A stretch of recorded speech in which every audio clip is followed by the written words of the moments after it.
আমি হুজুরের কাছে জানতে চাই এটাই যে আমরা কি হক্কানি ফিরদেরকে ফলো করতে পারি, আর যদি আমরা হক্কানি ফিরদিকে ফলো করি আর এক্ষেত্রে যদি আমরা যদি ভালো কোনো কিছু তাদের কাছ থেকে নসিহত পাই, যেমন ওজিফা না হলো ভালো কোনো কিছু কথা ভালো বা ধরেন যে হালাল হারাম এভরিথিং এই ধরনের কোনো কিছু যদি আমরা ওনার কাছ থেকে পাই, তাহলে কি আমরা এই হক্কানি আলেম ফিরের কাছে যেতে পারি? আমি হুজুরের কাছে এই প্রশ্ন জানতে চাই। আসলে পীর মুরিদি প্রথাটি এটি ইসলামের মধ্যে ঢুকেছে, মুসলিম উম্মার মধ্যে ঢুকেছে। ইসলাম যখন মিশরে যায়, তুরস্কে যায়, সিরিয়ায় যায়, এসব অঞ্চলে খ্রিস্টান সন্ন্যাসীরা ছিল, গির্জায় সন্ন্যাস জীবন, বৈরাগ্য জীবন তারা যাপন করত। এসব অঞ্চলে ইসলাম ঢোকার পরে কিছু ভুলাভালা মুসলিমরা, মিশরের 9টা আশ্রম ছিল, এসব আশ্রমে তারা যাতায়াত করত, তুরস্কেও ছিল। এগুলোতে যাতায়াত করতে করতে কিছু লোকেরা তাদের সেই বৈরাগ্যবাদকে ইসলামে ঢুকাই ফেলছে। পীর মুরিদি বা তাসাউফ এগুলি এক ধরনের বৈরাগ্যবাদ, ওই বৈরাগ্যবাদটাই বিভিন্ন রূপে রূপান্তরিত ইসলামে ঢুকে গেছে। এই জন্য আপনি যে বলেন একজন হাক্কানি পীর, একজন হাক্কানি পীরকে হাক্কানি হতে হলে পীর মুরিদি আগে ছেড়ে দিতে হবে। পীর মুরিদি, কারণ পীর মুরিদি এটার প্রথম কথাই হবে আপনাকে বাইয়ত করানো হবে নকশবন্দি তরিকা, চিস্তিয়া তরিকা, হারুনিয়া তরিকা, মুজাদ্দিদিয়া তরিকা, সাজেলিয়া তরিকা, কত তরিকা।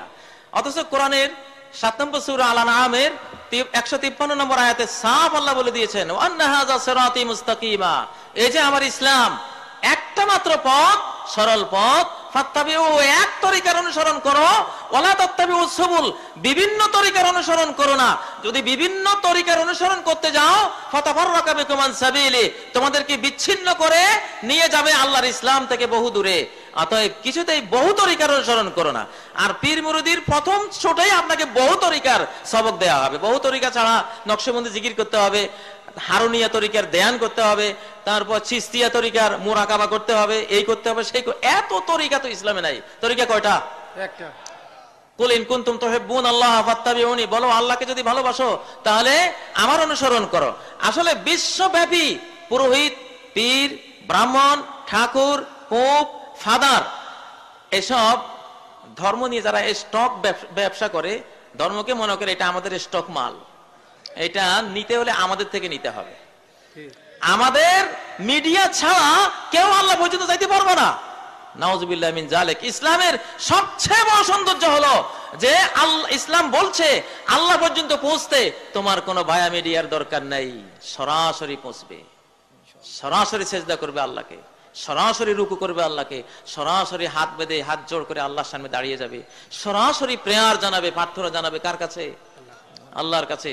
কোরআনে কারীমের সূরা আল বাকারার 186 নম্বর আয়াতে কি সুন্দরভাবে আল্লাহ বুঝিয়েছেন, ওয়াইজা সাআলাকা ইবাদি আন্নী ফাইন্নী করিব, আমার বান্দারা যদি আমার সম্পর্কে তোমাকে প্রশ্ন করে তাহলে আমি তো কাছেই।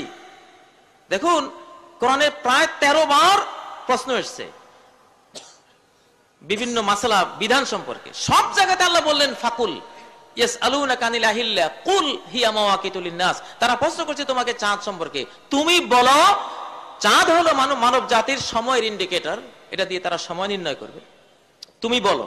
সব জায়গাতে তুমি বলো, তুমি বলো, তুমি বলো।